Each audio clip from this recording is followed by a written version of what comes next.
Hello, I'm Simon Owens, and you're listening to The Business of Content, a podcast about how publishers create, distribute, and monetize their digital content. For today's episode, I interviewed a popular arts and crafts blogger who grew her blog into a membership-funded trade association. Abby Glassenberg runs a trade association called the Craft Industry Alliance. It has over 1,600 paying members who work in the arts and crafts industry. It hosts conferences, schedules networking events, publishes industry news, and provides ongoing education.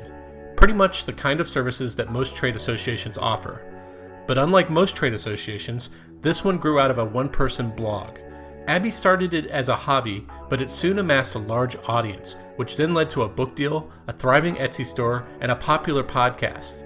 I recently interviewed Abby about why she went the trade association route and how she's growing its revenue by 20% a month. Before we jump into the interview, I want to talk about my newsletter. In recent weeks, I've published interviews with a former Patch reporter who launched his own thriving news site, a newspaper veteran who built a popular Chicago-focused newsletter, and an Australian blogger who generates $100,000 a month on his barbecue website. There's only one way to access all these interviews, by signing up for my newsletter. Doing so will help your career in media, and it'll also support the work I do here on this podcast. I don't carry any ads on the Business of Content. It's funded entirely through my Substack newsletter. To subscribe, go to simonowens.substack.com. That's simonowens.substack.com. Or just Google the word Simon Owens in newsletter. Okay, on to my interview with Abby. Hey, Abby, thanks for joining us. Hi, nice to talk to you. So you started a blog in the mid-2000s, right, about sewing. How did that come about? So I was a middle school teacher, and then in 2004, I was on maternity leave, and I read about blogging in the New York Times randomly, and I've always been creative and enjoyed doing all different kinds of crafting. And so I thought, well, maybe there's craft blogs. It didn't specifically mention craft blogs in this article, but it said that there were, different types of niche blogs out there. So I started looking around, and sure enough, there were a few back then, and I found them and started following them and participating a little bit, commenting, doing some of the challenges, online challenges. I was really confused at first. I thought you would have to mail in the things that you were making. I didn't really realize you would just take a photo and upload it to Flickr, and that was how you would participate. And so then in the spring of 2005, I was out on date night with my husband one night, and I thought, you know what? I think I can start one of these myself. And he said, well, what would you call it? And I said, I think I'll call it While She Naps, because it'll be all the things I'm making while the baby's napping. And so clearly I had no intention of starting a business, because that's a ridiculous name for a blog if you're going to start a business. But I did start the blog and really enjoyed it. And quickly it became a sewing blog, as you mentioned. And it was all about sewing stuffed animals and dolls, which is what I like to do the most. And it did become a business because Etsy launched in July of 2005. And so very quickly I started selling the things that I was making on Etsy.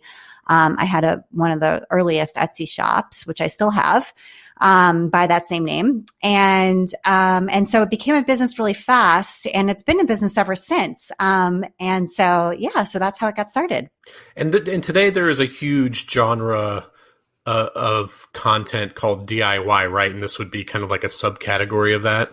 Yes, absolutely. It's a really big niche, and crafting is super popular, especially on Pinterest for sure. And there's like tons of home decoration blogs. Like there's like lots of different kind of variations on people becoming their own makers and stuff like that around everything from painting their houses to redesigning their kitchens to, like you say, like crafting and sewing and stuff like that. Yeah, totally. Yeah, it's super popular. Mm-hmm. So how did it start attracting an audience? Like, how did you start finding people? How did you start finding readers? Well, the community really started to grow online. More and more craft blogs started. People started commenting on my blog, and people just sharing. I would just post a lot, and I got a book deal through my blog. So in 2009, I got a book deal through just making lots of things. And I started making birds specifically. They were more soft sculpture. And so I got a book deal to write this book called The Artful Bird, which was all these different sewing patterns for birds. And that came out with Interweave. And then right after that, I got another book deal to write another book that was all about how to design your own stuffed animals. So it's called Stuffed Animals, from Concept to Construction. And then I got a licensing deal with Simplicity Patterns to write patterns for them. So it really led to lots of interesting things. And really, the more you post, the more people, come by. And this is sort of before social media. Just from posting and sharing and commenting and being part of the community, really. Was the blog like pedagogical, or was it just showing off stuff that you like? It was like, were people Googling like how to do this thing, and you had a post that kind of laid out how to do it, or was it mainly just showing off kind of the cool stuff that you had done? It was a mix of both. So some of it was sort of in the very beginning, very diary focused, like here's what I did today, kind of inspirational. And definitely there was pedagogical stuff too. I was a teacher. So there was definitely things about how to make things, showing people how to make things. And the more I got into designing, the more of that there was. So tutorials showing various techniques, and then also just patterns showing you, exactly how to make a project, kind of like a recipe. Showing you step by step how to make specific stuffed animals, how to make specific projects that I was making. Some of them were kid projects, and then some of them were projects that were more advanced. And then I also started selling the patterns. So the ones that were, really comprehensive, I would sell the actual sewing patterns in my Etsy shop. So eventually I stopped selling finished goods on Etsy because it's pretty hard actually to make a good living selling handmade stuffed animals. It is possible, but it's pretty hard to do. And it's because of the hours that goes into it. Yeah, 100%. I mean, it's really labor intensive. But it's a lot easier to sell a PDF that you work on once, create all of the instructions, and then sell infinitely. So I now have, I think there's 43 of them, digital sewing patterns in my Etsy shop, rather than, finished stuffed animals. And I also sell supplies because there's special supplies that you might need to create these stuffed animals and dolls. So I sell those as well on Etsy. So my shop is really a supply shop now, and that's much, much more profitable than selling, the finished sewn goods. I didn't know you could sell PDFs on Etsy. Yeah, you can. And they automatically renew. So it's great. You just, can list lots and lots of them, hundreds of them. And then as soon as one sells, it automatically renews. It's really like passive income. And you mentioned you got these book deals. How did that come about? Like, did just like a book publisher just end up in your inbox one day and say, hey, I want to work with you? Or what was that like? So I pitched the first book. I really had no idea what I was doing. But I love craft books. I mean, I think almost anybody who's a crafter just loves craft books, and had a huge collection of both vintage craft books. I mean, I really learned to sew from vintage craft books. Just going to the library with my baby during story time, and then going to the craft book section and bringing home a big stack, and sewing through those patterns is how I taught myself. So I just love them. And I really had this idea. Originally, it was to write a book about how to design and sew your own stuffed animals, because there wasn't a comprehensive book showing you how to design them. And so I wrote this book proposal, and it was so complicated. It was like way overly complicated. I didn't understand how to write a book proposal, but I sent it around. And back then in 2009, the publishing industry was still pretty robust. So I just basically, went to Barnes and Noble, looked at the spines of a bunch of craft books that I liked, found out the names of the publishers, Googled them, found the contact information, and sent out this very overly complex book proposal. And I heard back from people right away, and got on the phone, and, most of them were like, yeah, this is really overly complicated, but we want to work with you because your blog is impressive. Yeah. And And because there's a section of every book proposal, right? That's like how you're going to market this, and I'm guessing that's where you kind of inserted your blog and talked about how popular it was. For sure. And the one that came back to me and said, how about a book of the birds? Because I had been making birds for like a year and a half. I had like gallery shows that were all of these birds. I was like, oh, wait, I could just do a book of all the birds. And I was like, oh, that was much easier. So the one that came back and said that was Interweave, and they're a fantastic publisher, or they were at that time. And I loved the acquisitions editor I spoke with, Trisha Waddell. She was fantastic. And so I went with them right away, and I learned a ton from that experience. Just, the feedback about my work and how to market it, and just understanding like the photography and how to tech edit a pattern. And I mean, it was just such a great experience. And as soon as I turned in the manuscript for that book, I immediately understood how to write the proposal for my original idea.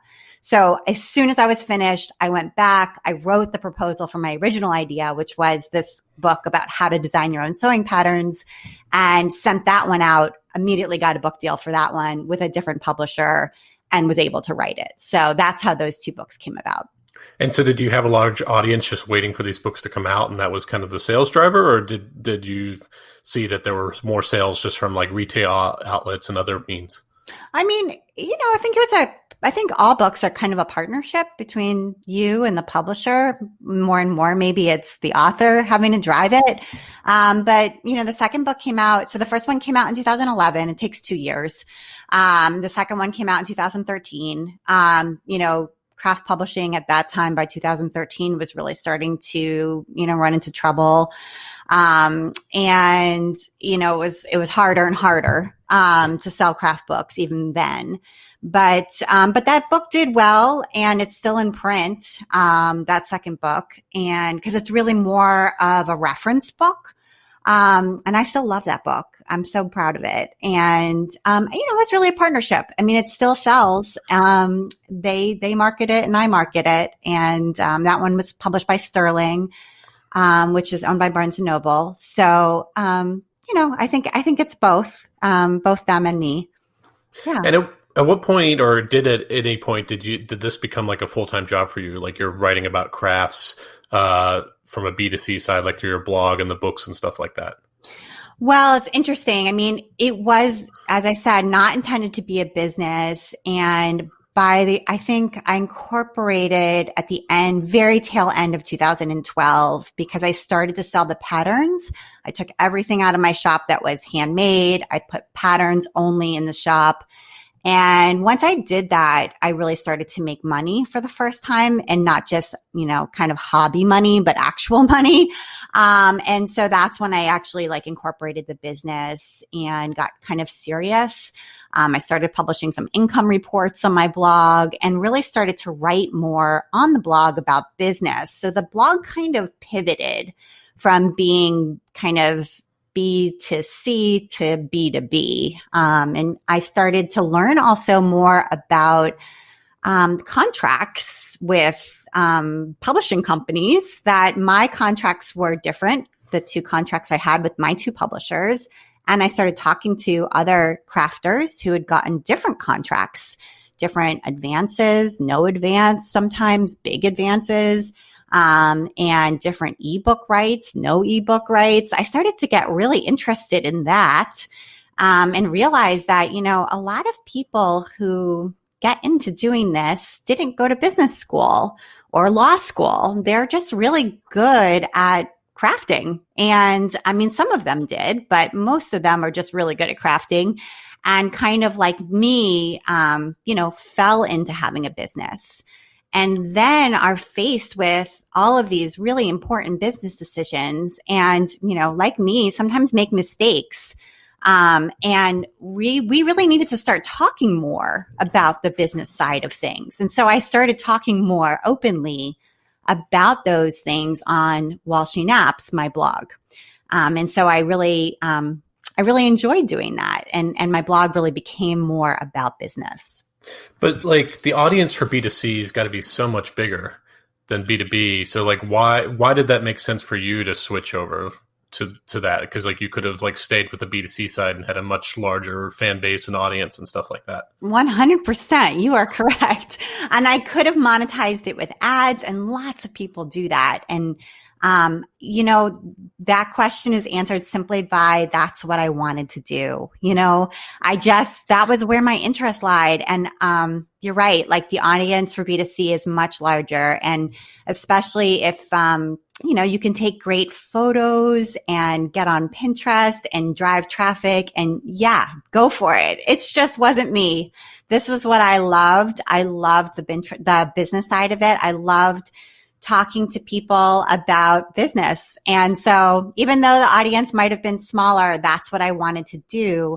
And in 2013, I started a newsletter, and I wasn't sure exactly what I wanted to do with it at first. Everybody kept saying, you need a newsletter. And I just had this blog, and I kept saying to people, well, I have a blog. If people want to follow me, they'll just follow my blog. But of course, lots of people don't even know what a blog is, or back then they certainly didn't. And so that was sort of silly. And finally I broke down and said, fine, I'll start a newsletter. And at first I was doing all kinds of stuff with it, but eventually I started doing a news roundup, basically, of everything that was happening in kind of sewing and craft news, and putting it in this newsletter and sending it out every week. And that became, in addition to the articles that I was writing on my blog, I would put those in there, like excerpts of them, and have people click over to read the full article on the blog. And then this news roundup, and that became really popular. And I started to build that list as well. And so that just became what I was passionate about. And that's the only excuse I have for doing it. And how big is the craft industry in terms of like a market size? And correct me if I'm wrong, like now that like with the rise of e-commerce and they're less reliant on, big box retailers to sell stuff, do you think the craft industry has, like you caught it on this upward curve where it's going to be a much larger industry in 5 to 10 years? That's a great question. And there's not really a great study. So I don't have good numbers for you as to how big it is.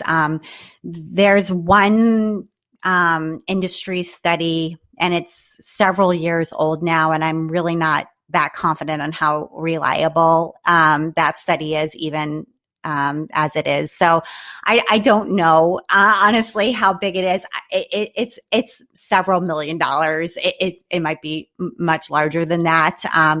Did I catch it on the upswing? I mean, I think DIY since the beginning of the 2000s has certainly been on an upswing. I think people, connecting, it's almost like the farm to table movement in food. If you think about it that way, people connecting their hands with sort of feeling like, mind-body connection, wanting to get back to knowing how to do something themselves, slowing down, being that satisfaction you get and being able to create something and knit your own sweater, make your own blouse, fix your own things that need to be mended, mending your own jeans. I mean, I think people absolutely are craving that.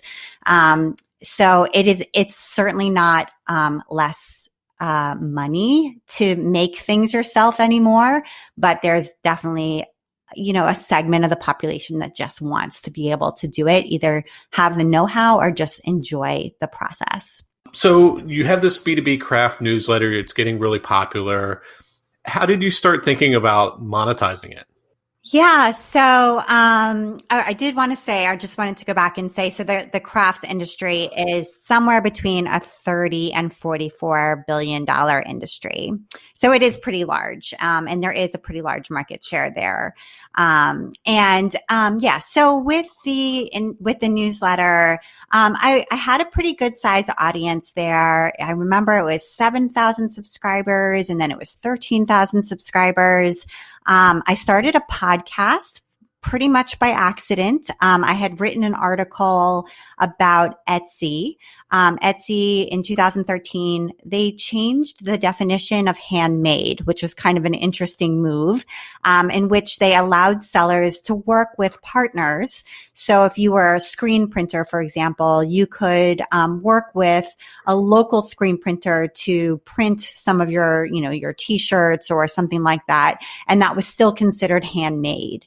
And it was kind of a radical move. And so I watched their town hall meeting, and then I wrote this article kind of covering it and expressing some of my thoughts about it.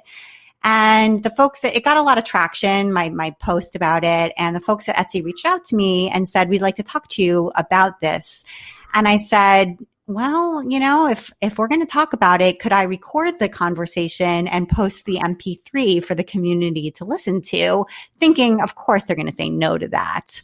But they said yes. And then I was like, okay, great. Now I have to figure out how to record an MP3 and how to post that on my blog.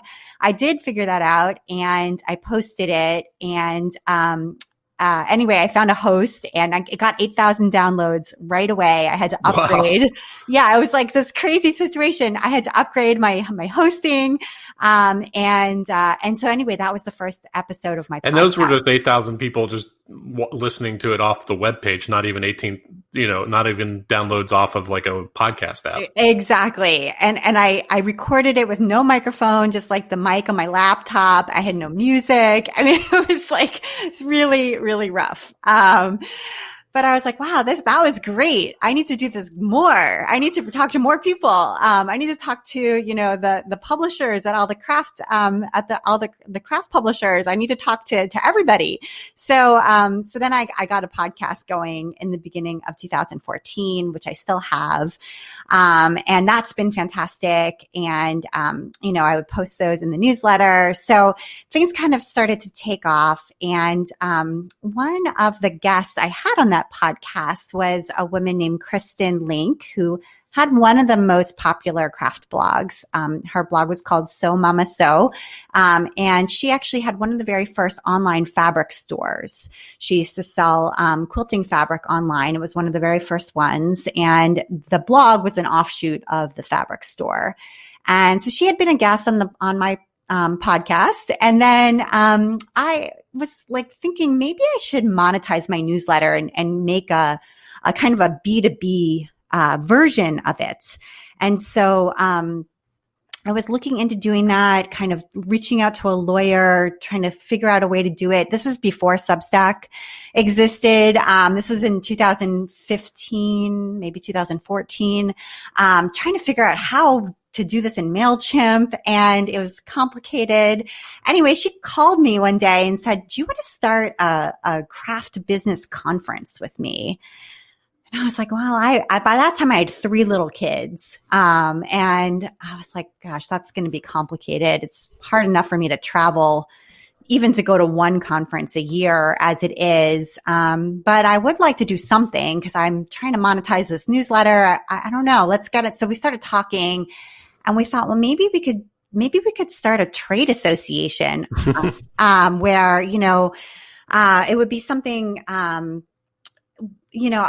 would have this newsletter and we could publish articles, and what could it be? So we started talking to everybody that we knew, both people within the industry as well as people in other industries who belong to trade associations, asking them, what does your trade association provide for you that you find valuable? We knew we didn't want to have a trade show.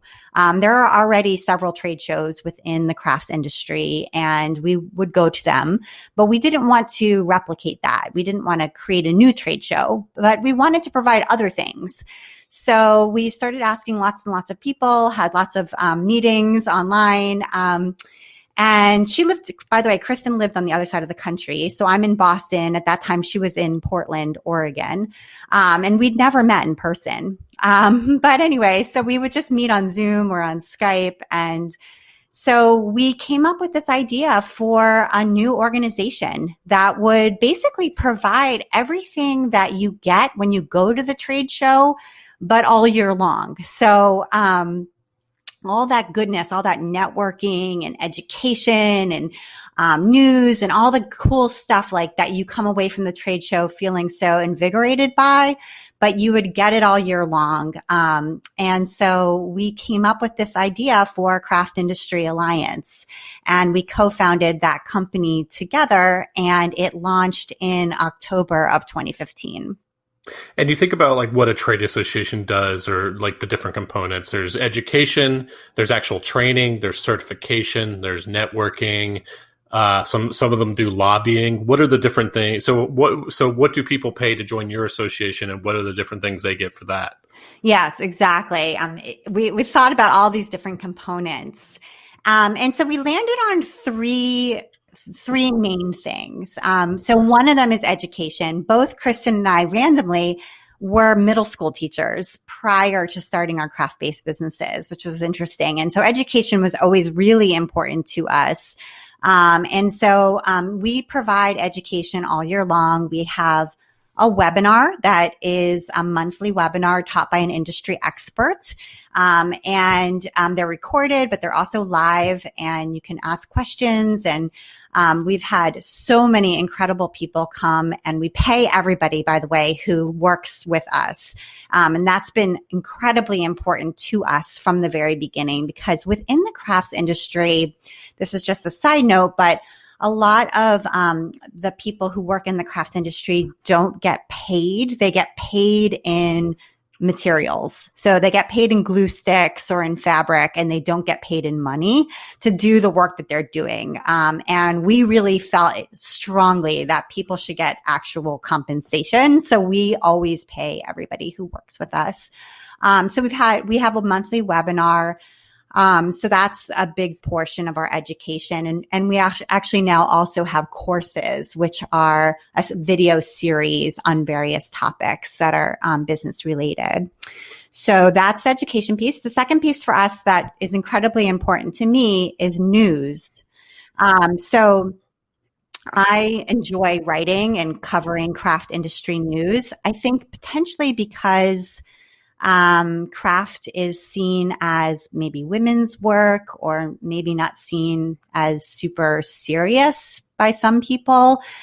There really was not a B2B publication, news publication out there. So most other industries do have serious news coverage of what's happening in their industry, and we didn't. And if you have a business in craft, what's happening in the news is really important to you. So mergers and acquisitions and new hires and trends and, what's going on is incredibly important. And craft industry news is only covered in mainstream news publications like the Wall Street Journal or something like that, when it's like Etsy, when Etsy went public, or, that kind of thing.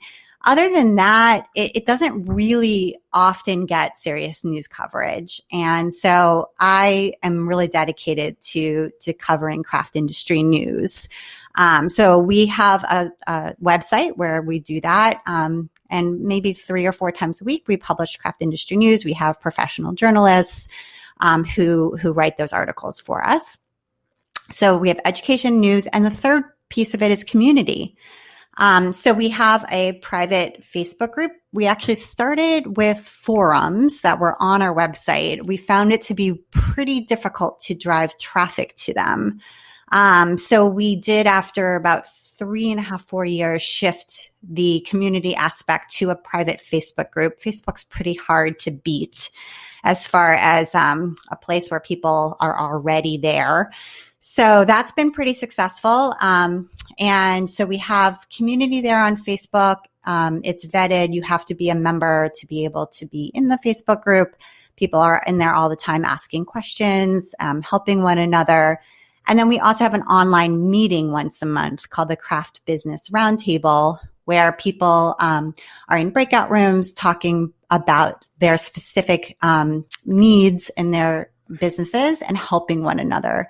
They're making connections, collaborating, and that sort of thing. So that's our community piece. And as far as price is concerned, it's tiered by the size of your business. We try to keep it affordable because many craft-based businesses are like my business, which is to say it's a micro business. It's a business of one person working out of their home with an Etsy shop. So if you're like me, then you can pay for 6 months and join, and you pay $39. Or you can join for a year and pay $69. You get one login and you're just one person. And then it goes up from there. So if you're a small corporation where you make gross in a year between $250,000 and $1 million, then you get 2 logins and it's $160 for the year. And then if you make between 1 and 2 million, you get 3 user accounts and it's $240 a year. And if you make above 2 million gross in a year, it's $400 for an account for a year, and you get 4 logins. So it's really quite affordable. We do have members of all sizes. We have some of the bigger businesses in the industry are members, and then we have lots and lots of very small businesses as well. And right now we have 1,700 members who are part of Craft Industry Alliance. And you mentioned the Facebook group. You're not the first publisher to tell me it was easier to drive people to a Facebook group than like a separate like online forum.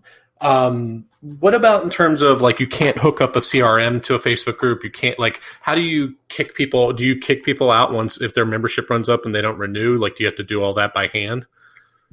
Yeah, great question. It is a little bit of a pain because, I mean, there's positive and negatives to Facebook groups.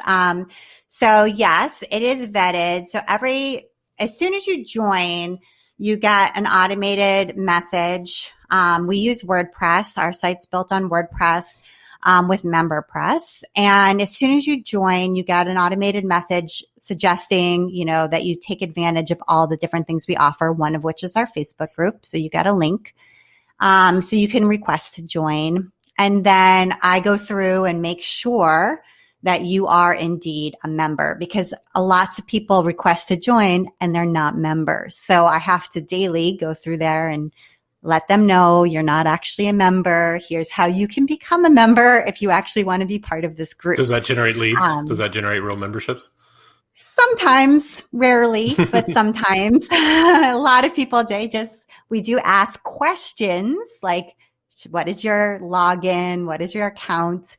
But they just put something in there and, they're not real leads sometimes. So anyway, that's a vetting process right there. And then I do have to go through every day, and the people whose membership has expired, I have to send them a message and say, hey, guess what? Your credentials show that your membership's expired today. If you would like to stay in this group, here's how you can renew. And then if I don't hear from them, I have to delete them out of the group.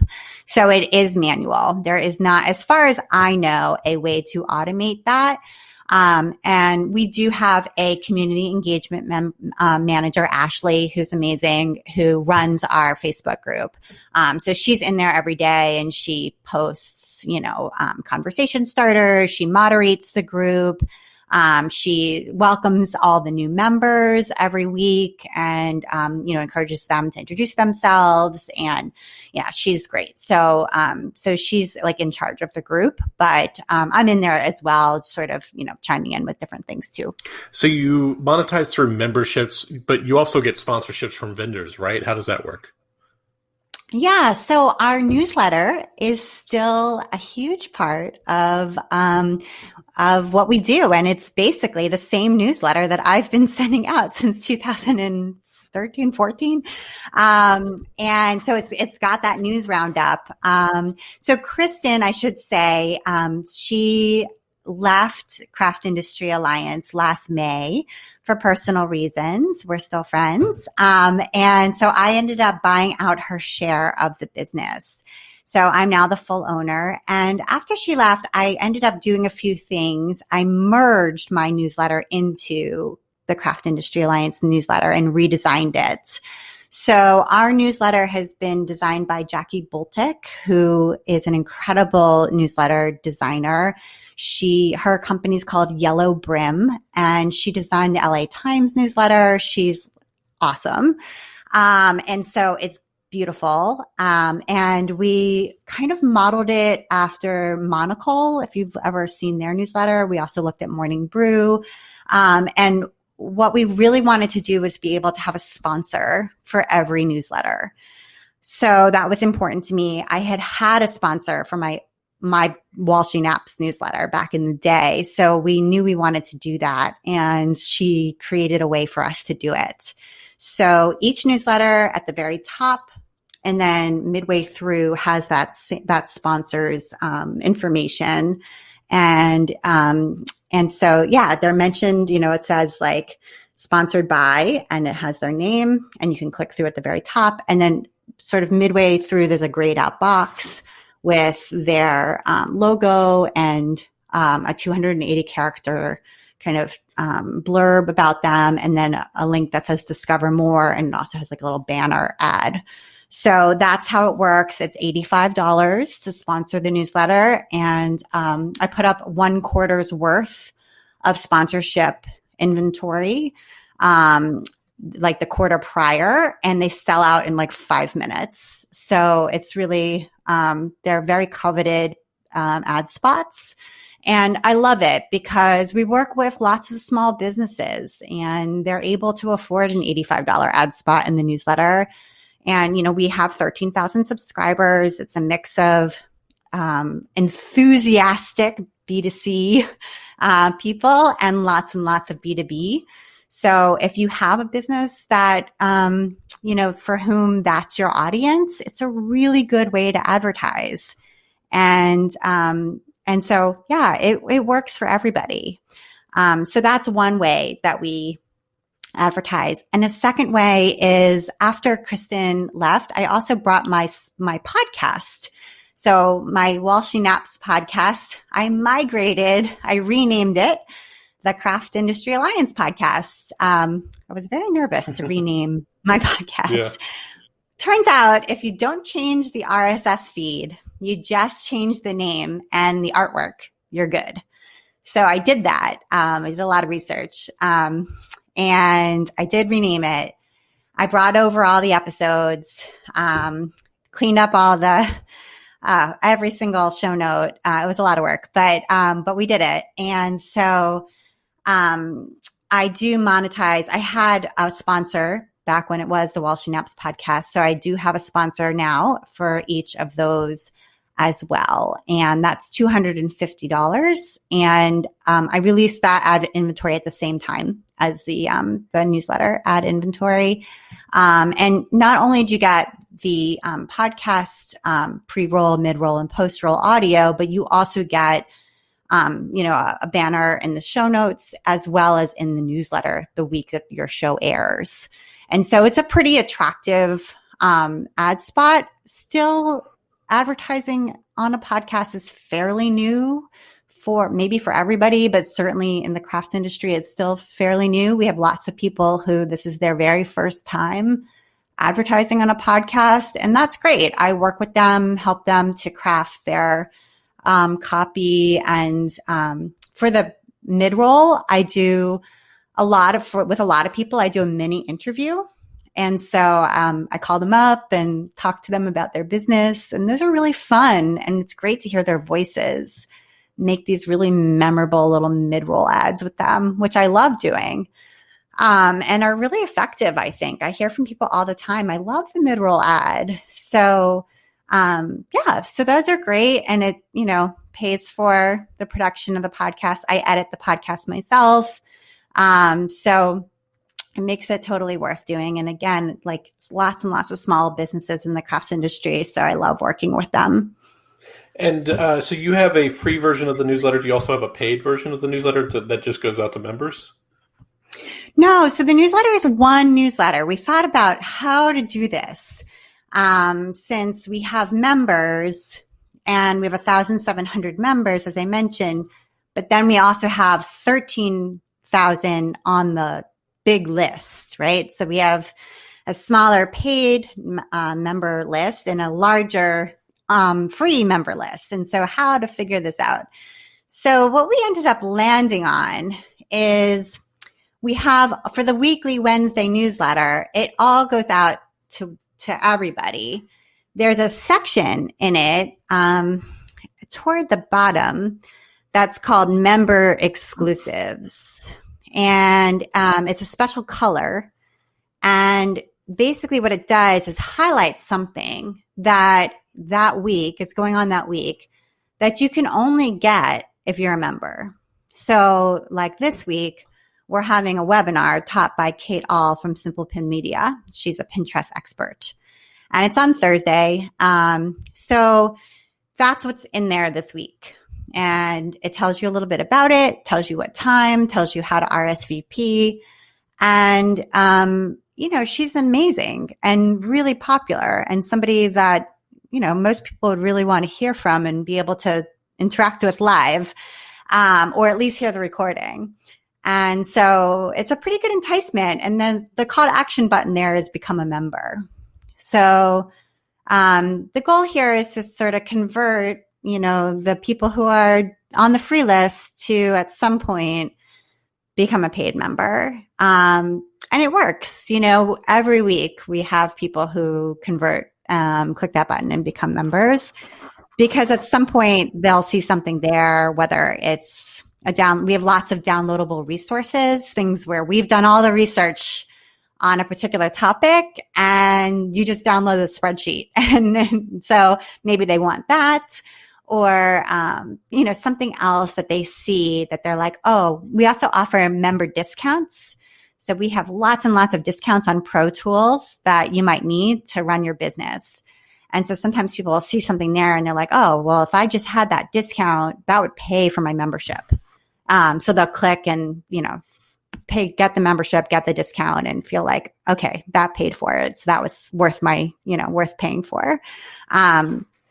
So yeah. And one of the discounts, by the way, is a discount on our advertising. So you get 20% off an ad if you become a member. It makes it pretty worth your while. And eventually, the goal is to convert people that way. And is there paywalled article content on the trade association's website?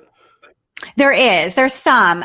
They're mostly quick start guides. So like how to get started on Shopify quickly, how to get up and running, how to do Google Ads, how to get up and running on Google Ads, how to get, like your Amazon affiliate page up and running, that kind of quick start guides. Those articles are behind the paywall. Most of our articles are in front of the paywall. We really see the news aspect of our site as lead generation. So a lot of times what we'll do, we try to cover news that's relevant to all different aspects of the industry. I know I come from a sewing background, but recently we covered the closure of the Bead and Button show. And this is a show was really precious and important to people who make beaded jewelry.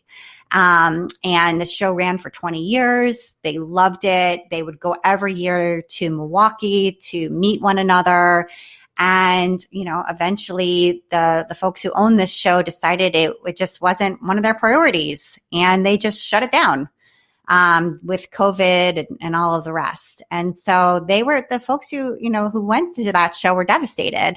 And I interviewed a whole bunch of them. We talked about the history of the show and I wrote this article. Well, an article like that gets shared a lot on Facebook, primarily, that it just gets shared and shared and shared on lots and lots of people's pages. And those people come to our site for the very first time. And then they get a pop-up that says, hey, get craft industry news right in your inbox. And so they'll put their name in right as they're leaving, after they've read that article. And then we can give them the newsletter, the next week. And so we really see that news article as lead generation, because they may not want to join after reading one article, but if they see everything else we have to offer after, 3 weeks, 4 weeks, 3 months, 4 months, they very well may join. And so that's why most of our articles are in front of the paywall. Okay, Abby. Well, those were all the questions I had for you. Where can people find you online? Thank you so much, Simon. They can find us at craftindustryalliance.org. Awesome. Well, this is a lot of fun. Thanks for joining me. Thank you. Okay, thanks for joining us. I'm actually on the lookout for new guests for this podcast, so if you do interesting stuff in digital content, whether you're a full-time YouTuber, a media executive, or run a cool niche newsletter, definitely reach out. My email address is simonowens@gmail.com. Okay, see you next week.